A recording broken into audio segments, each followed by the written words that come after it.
gastrointestinal.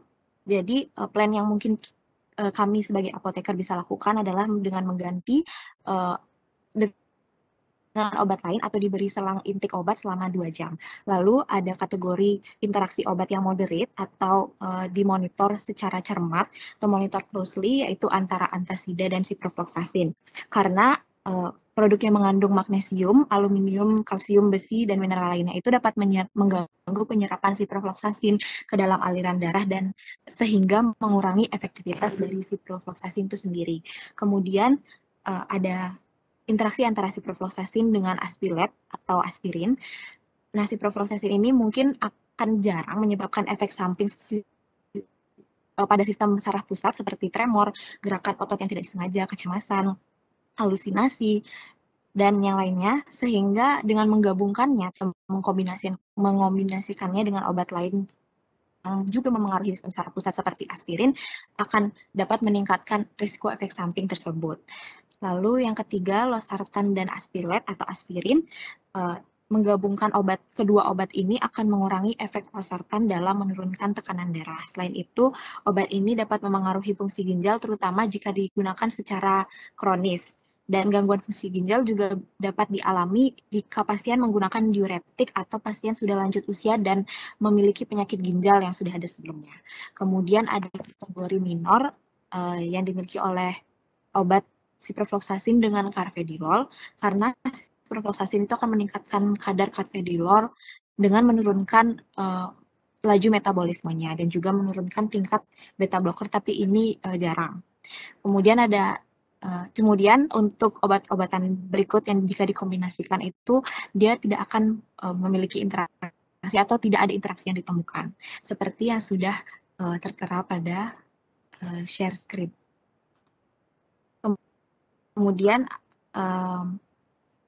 Kemudian berikut plan atau langkah yang mungkin bisa dilakukan berdasarkan interaksi obat yang telah kami dapatkan, yaitu yang pertama, jika memungkinkan hindari penggunaan antasida saat sedang dirawat dengan ciprofloxacin. Jika tidak, ciprofloxacin harus diminum 2 hingga 4 jam sebelum atau 4 hingga 6 jam setelah dosis antasida. Kemudian yang kedua, penggunaan losartan dan aspirin mungkin memerlukan penyesuaian dosis atau pemantauan yang lebih sering oleh dokter jika menggunakan kedua obat tersebut.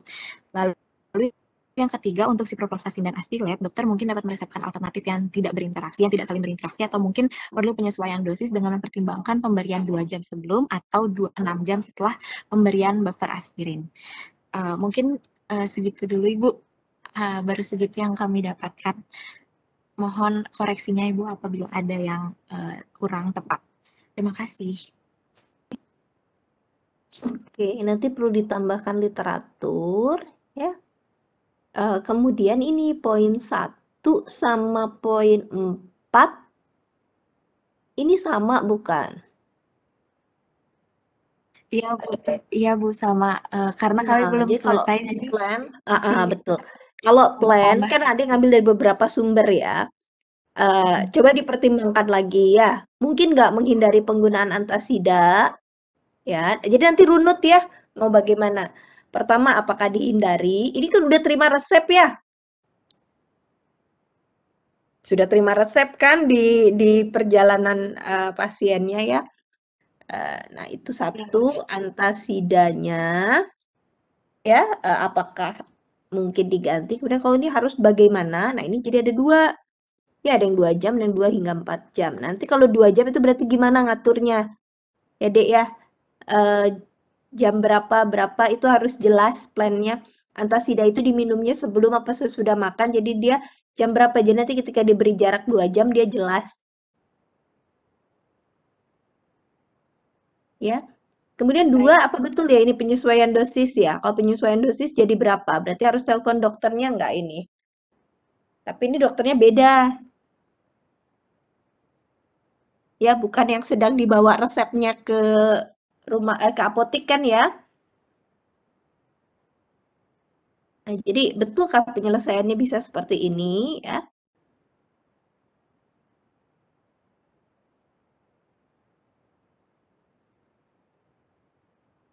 Nah, ini nanti kalau sudah gini deh. Kalau di di atas kan memang hasil penelusurannya ya. Nah, kalau sudah di plan harus sudah jelas ya. Meresepkan alternatif kah atau mau diberi jarak. Ya, namanya juga plan, diberi jarak, kemudian monitoringnya seperti apa. Ya, itu yang harus lebih jelas. Oh iya, baik. Langkah yang mau diambil yang Terima mana. kasih, Jin. Ya. Kemudian, oke. Ada kelompok lain nggak? Kelompok lain silahkan.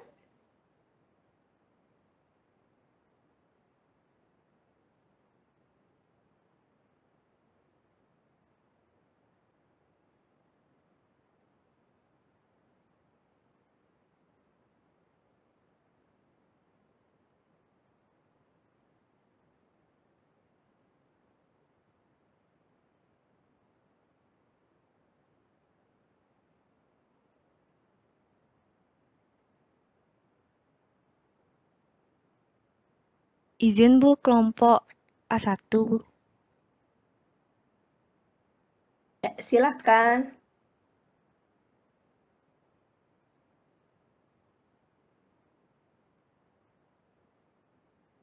Mohon ditunggu Bu sebentar.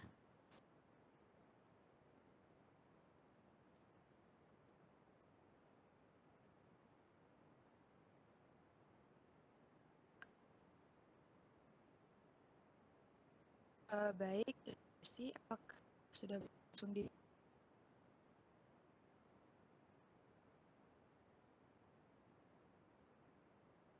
permisi, Bu?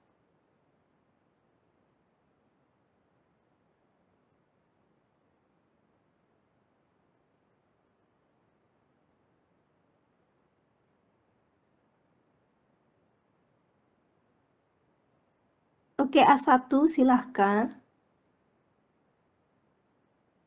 Baik, Ibu, apakah sudah boleh dimulai? Silahkan. Baik, terima kasih. Jadi, saya perwakilan dari kelompok A1, izin untuk mempresentasikan jawaban dari studi kasus yang diberikan. Mungkin saya bacakan studi kasusnya. Studi kasusnya interaksi obat, mana seorang pasien dengan infeksi bakteri mengalami demam dan keluhan mual dan perih pada lambung karena tidak sadar makan.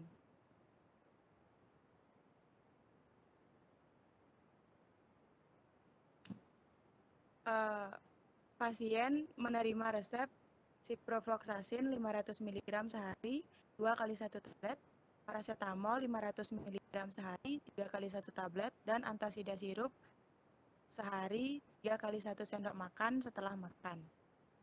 Setelah konsultasi, pasien menjelaskan memiliki hipertensi dan secara rutin menggunakan losartan 50 mg sehari 1 kali 1 tablet pagi hari, Aspilet sehari 1 kali 1 tablet di pagi hari, dan Carvedilol 5 mg sehari 1 kali 1 tablet di sore hari.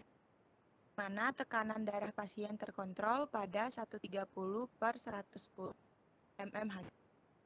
Lakukan asesmen interaksi yang mungkin terjadi dengan penggunaan obat-obat tersebut secara bersamaan dan jelaskan rencana pengobatan yang dapat dilakukan untuk mengatasi permasalahan tersebut. Bisa di Baik, untuk asesmen atau interaksi obat yang kelompok kami dapat jawab, yang pertama ada interaksi dengan kategori serious use alternative, mana antasida mengandung magnesium atau aluminium hidroksida yang apabila berinteraksi dengan ciprofloxacin, kandungan aktif yang berada di dalam antasida yakni aluminium hidroksida dapat menghambat penerapan ciprofloxacin itu sendiri, sehingga dapat mengurangi kadar ciprofloxacin terutama di dalam darah dengan menghambat absorpsi pada gastrointestinal. Mana antasida ini akan meningkatkan pH lambung sehingga menjadi suasananya lebih basah, serta tidak menguntungkan untuk ciprofloxacin karena obat ciprofloxacin ini akan lebih mudah terabsorpsi pada pH asam. Lalu ada interaksi antara antibiotik dengan Fe, dengan antasida, yakni mengandung magnesium, Al dan Ca, membentuk selat yang tidak larut sehingga antibiotik tidak dapat diabsorpsi atau tidak dapat diserap. Baik, apakah suara saya masih terdengar, Ibu? Masih terdengar. Oh, ya. Baik, terima kasih. Saya lanjutkan.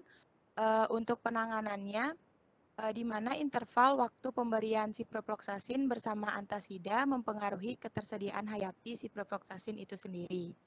Di mana pemberian antasida bersama dengan ciprofloxacin dapat mengurangi ketersediaan hayati ciprofloxacin di dalam darah. Semakin lama interaksi atau kontak antara antasida dengan ciprofloxacin, maka semakin juga ketersediaan hayati ciprofloxacin di dalam darah. Hal ini dapat disebabkan karena terbentuknya ikatan kelat antara aluminium hidroksida atau magnesium hidrokida dengan ciprofloxacin, sehingga ciprofloxacin itu sendiri tidak dapat diserap kecil bioavailabilitasnya. Untuk pemberian intervalnya, pemberian interval waktunya selama 2 jam, mana antara antasida dan ciprofloxacin menunjukkan nilai bioavailabilitas yang sama. Mungkin bisa dinaikkan.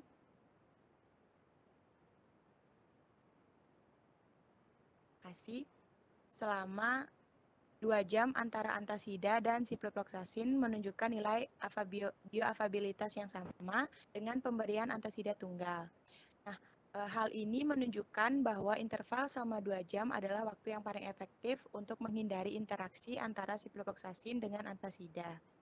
Untuk yang kedua, mana antasida merupakan obat yang digunakan untuk menangani keluhan seperti asam lambung. Sedangkan untuk paracetamol dapat mengiritasi lambung yang dapat mengakibatkan kerja dari antasida tersebut tidak berjalan dengan baik atau dengan lancar. Nah, untuk penanganannya sendiri, di mana antasida sebaiknya digunakan 1 jam sebelum makan. Sedangkan untuk paracetamol digunakan sebaiknya 1 jam setelah makan. Nah, untuk yang kedua, yakni untuk interaksi kategori monitor closely, mana aluminium hidroksida pada antasida dapat mengurangi kadar carvedilol dalam darah karena terdapat reaksi penghambatan absorpsi pada gastrointestinal. Untuk yang kedua, carvedilol dan aspilat dapat meningkatkan serum potasium.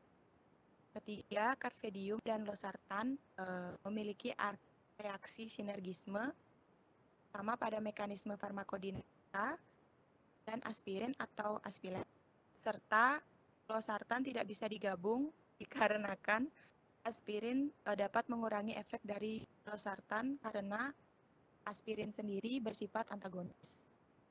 Yang keempat, losartan dan aspirin dapat meningkatkan kadar serum potasium serta dapat meningkatkan toksisitas antara satu dengan yang lain. Untuk yang kelima, losartan dan carvedilol dapat meningkatkan serum potasium. Yang keenam, mana magnesium hidroksida yang terdapat pada antasida dapat berinteraksi dengan ciprofloxacin dengan kandungan aktif antasida, yakni terdapat magnesium hidroksida yang akan mengurangi kadar ciprofloxacin di dalam darah dengan menghambat absorpsi pada gastrointestinal. Yang kedelapan, aspilat dapat berinteraksi dengan ciprofloxacin dengan cara mengurangi reabsorpsi renal. Aspirin dapat berinteraksi dengan ciprofloxacin dengan cara mengurangi kadar satu sama lain dalam darah apabila diberikan secara bersamaan. Yang kesembilan, aspirin dapat mengurangi efek terapi dari carvedilol karena antagonisme pada mekanisme farmakodinamika.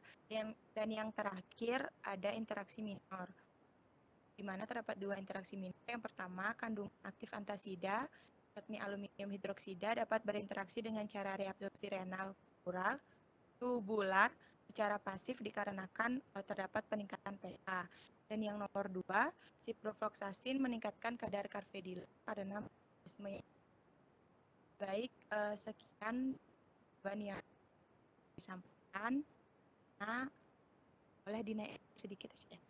Mana berikut merupakan daftar pustaka yang Ibu mohon maaf apabila terdapat salah kata atau kata-kata yang tidak berkenan. Kan si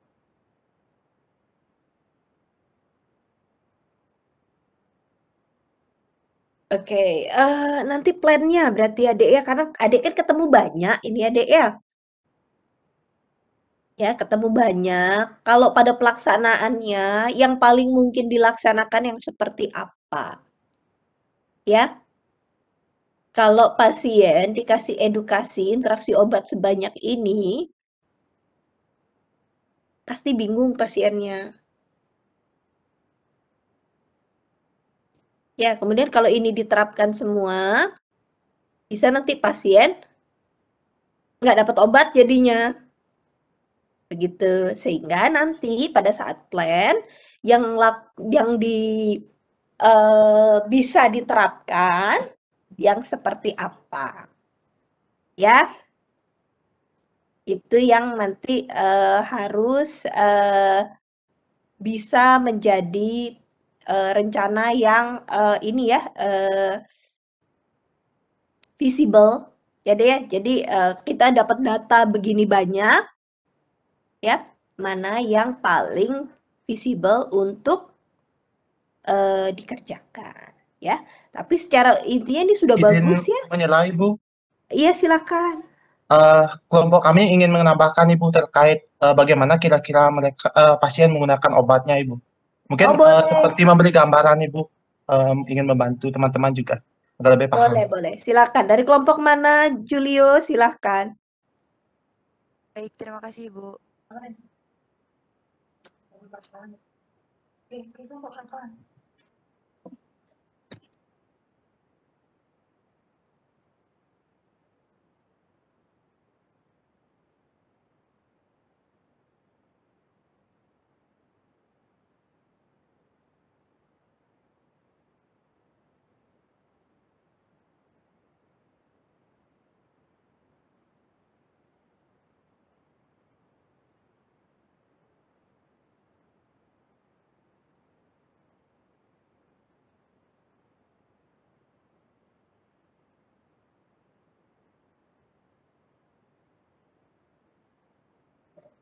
Baik, terima kasih atas kesempatannya.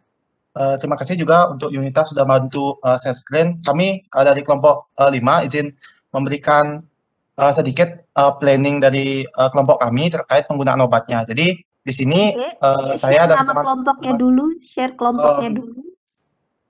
Yang di atas. Yunita bisa di scroll ke atas. Tunggu sebentar, kelompok berapa deh ini? A5 Ibu. A5. Tunggu sebentar ya, 19 sampai Ibu.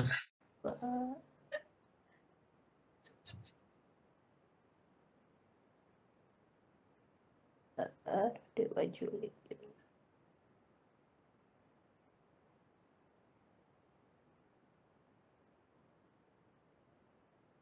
Oke, silakan mulai.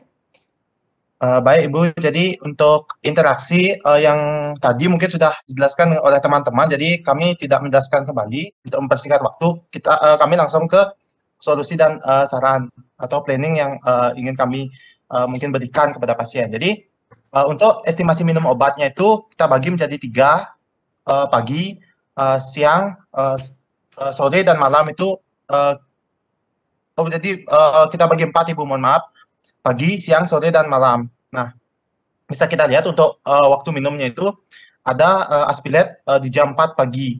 Nah, sebenarnya ini kalau dari saya pribadi kurang bagaimana ya, kurang etis untuk memberikan aspilet di jam 4 pagi. Nah, kenapa saya memiliki saran untuk memberikan aspilet di jam 4 pagi ini sebenarnya terkait dengan interaksi obatnya Ibu. Jadi aspilet ini akan berinteraksi dengan obat losartan dan dianjurkan untuk memberikan aspilet itu 2 jam sebelum pemberian losartan atau 6 jam setelah pemberian losartan. Jadi karena di resep dokter juga dinyatakan bahwa dia diberikan pagi, jadi saya berpikir kita berikan 2 jam sebelumnya. Jadi itu jam 4. Nah, Kemudian untuk pemberian yang kedua yakni pemberian antasida. Dia terpisah dengan pemberian obat yang lain yakni ciprofloxacin, paracetamol dan losartan itu karena antasida mempengaruhi kerja atau penyerapan dari ciprofloxacin dan obat-obat lainnya. Jadi kami dari kelompok kami berinisiatif untuk seperti melanggar begitu Ibu, memberikan inisiatif yang lain dari resep yang diberikan. Jadi kan antasida itu diresepkan setelah makan, tapi ketika dia setelah makan, kami kesulitan untuk mengestimasi bagaimana waktu pemberiannya. Jadi kalau dia setelah makan, jadinya terlalu banyak pasien minum obatnya seperti itu, Bu. Seperti estimasi minum obatnya itu terlalu banyak, jadi mungkin malah menurunkan ketaatan pasien minum obat. Jadi kami berinisiatif untuk memberikannya sebelum makan saja. Jadi 30 menit sebelum makan sesuai dengan aturan pemakaian dari antasida. Kemudian di jam 6 setelah makan, pasien kami sarankan untuk minum ciprofloxacin, paracetamol, dan losartan. Ketika saya dan teman-teman mencari interaksinya itu tidak ada interaksi untuk pemakaian obat tersebut. Kemudian pada jam makan siang atau siang hari, untuk antasida tetap seperti tadi, kita berikan 30 menit sebelum makan, kemudian di siang harinya kita juga setelah makannya itu berikan obat paracetamol dan carvedilol. Nah, di aturan untuk medikasi carvedilol di resep dinyatakan bahwa dia diberikan sore. Jadi kami mengira-ngira bahwa ya untuk jam 2 itu bisa kita kategorikan seperti sore, seperti itu Ibu. Nanti apabila salah bisa dikoreksi Bung Ge. Kemudian untuk sorenya itu jam 6 itu ciprofloxacin. Sebenarnya ini terkait dengan pemakaian ciprofloxacin karena dia antibiotik. Jadi itu tidak boleh putus dan jamnya itu harus sama. Jadi ciprofloxacin di sini kita berikan pagi tadi jam 6 dan jam 6 di sore hari. Jadi jeda 12 jam. Nah, seperti itu. Dia diberikan sendiri pada sore hari di jam 6. Seperti itu. Kemudian lanjut di malam hari seperti yang telah saya tadi jelaskan, antasida tetap diberikan sebelum makan, 30 menit sebelum makan, dan setelah makan kita berikan pasien paracetamol. Sekian Ibu mungkin untuk penjelasan dari jamnya, dan untuk tambahan dari kelompok kami, mohon maaf juga kami belum mengetik karena Mas tadi setelah membuat tabel kami cari lagi untuk interaksi dan alasan-alasan lain untuk tidak menggabung penggunaan obatnya. Nah di sini saya bacakan saja Bung Ge, mohon maaf. Ada untuk interaksi losartan dan aspirin. Nah interaksi losartan dan aspirin ini mendasari alasan kami tidak memberikan medikasinya itu secara bersamaan di pagi hari. Jadi sebenarnya ada beberapa interaksi yang mereka timbulkan, yakni seperti penurunan fungsi ginjal terutama pada orang tua dan individu dengan penurunan kemudian ada NSAID itu menurunkan sintesis prostaglandin, vasodilatasi ginjal, dan dengan demikian mempengaruhi homeostasis cairan dalam tubuh. Kemudian juga ada interaksi losartan dan aspirin, yakni meningkatkan kalium serum dan harus dimonitoring. Kemudian untuk interaksi aspirin dan ciprofloxacin itu ada penurunan kadar ciprofloxacin, dan aspirin buffer dapat menurunkan penyerapan quinolone. Nah, jadi di sana ada pertimbangan untuk pemberian jeda 2 jam itu sebelum pemberian obat ciprofloxacin. Jadi kita berikan dia aspirin itu jam 4. Tapi sebenarnya ini menurut saya pribadi itu masih bingung apakah pasien itu logis diberikan obat pagi hari jam 4 dan apakah pasien akan taat untuk minum obat dengan aturan pakai seperti itu. Sekian dari kelompok kami, Ibu. Mohon maaf apabila ada salah kata. Terima kasih. Baik, cara penyusunannya ini baik. Ya, dengan begini pasien akan jelas. Tetapi tetap ya, Dek, makan malam nggak mungkin jam 22. Itu nggak sehat. Ya. Kemudian yang berikutnya sama, minum obat jam 4 pagi itu tidak bisa untuk semua orang ya. Jadi mungkin yang bisa didesain mungkin kalau di jam 7 ya. Nah, jadi si pro dan ini jadi jam 7 jadi dia geser. Nah, kemudian kalau dia mentok ya adik misalnya berdasarkan literatur 4 jam adik kasih jarak ya namanya. Coba dilihat lagi, cukup bisa nggak dikurangi jaraknya ya. Kemudian mana yang termasuk minor yang bisa diabaikan sehingga apa atau cukup monitoring misalnya. Sehingga nggak apa-apa deh kita kasihkan tapi dia masih wajar tapi kita minta kalau ada keluhan pasiennya lapor. Ya. Jadi tetap deh supaya makan gimana caranya tidak lewat jam 7. Ya minum obat, jadi kalau kayak gitu itu kemungkinan akan terlewat walaupun secara teoritis dia akan tepat hitungannya. Ya, jadi dipertimbangkan lagi atau coba dihitung kembali. Ada nggak yang bisa diabaikan sehingga jadwalnya menjadi lebih wajar? Izin berpendapat lagi, Ibu. Iya. Mungkin nanti kami dan teman-teman untuk obat ciprofloxacin dan aspirinnya kami kondisikan lebih lanjut agar apa namanya bisalah diminum bersamaan dengan obat-obat yang lain, Ibu, agar tidak Betul. bagaimana terpisah-pisah seperti itu, Ibu. Betul. Kemudian untuk ya, kemudian untuk Ketaatan nanti berpengaruh nanti di sini. Ini ya, secara teori dia akan tepat apa ya istilahnya sudah berdasarkan teori ini dengan berjarak begini dia tidak akan berinteraksi. Tapi nanti pengaruhnya ke ketaatan ini, Dek. Pasien begitu mau ambil obat, tar dulu ini apa aja bisa ada yang salah apa kan dia ada banyak ya. Nah, kemudian juga ketaatan. Jam 6 belum tentu udah siap ini sarapannya gitu loh. Jam 4 pagi belum tentu bangun pasiennya.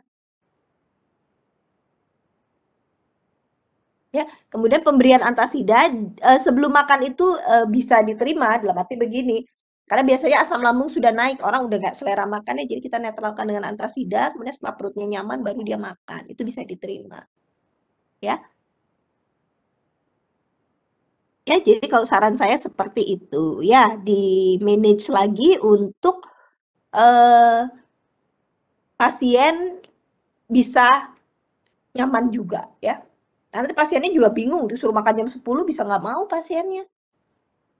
Ya, 10 malam. Tapi sudah bagus ini, sudah bagus merencanakan seperti ini. Ya. Baik,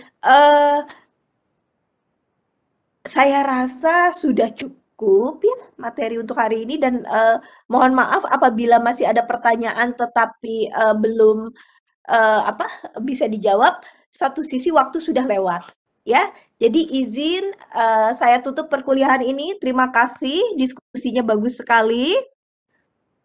Saya tutup ya pertemuannya. Pertanyaan lebih lanjut boleh mungkin pribadi saja ya. Terima kasih. Terima kasih, Terima Bu. kasih, Selamat Bu. pagi.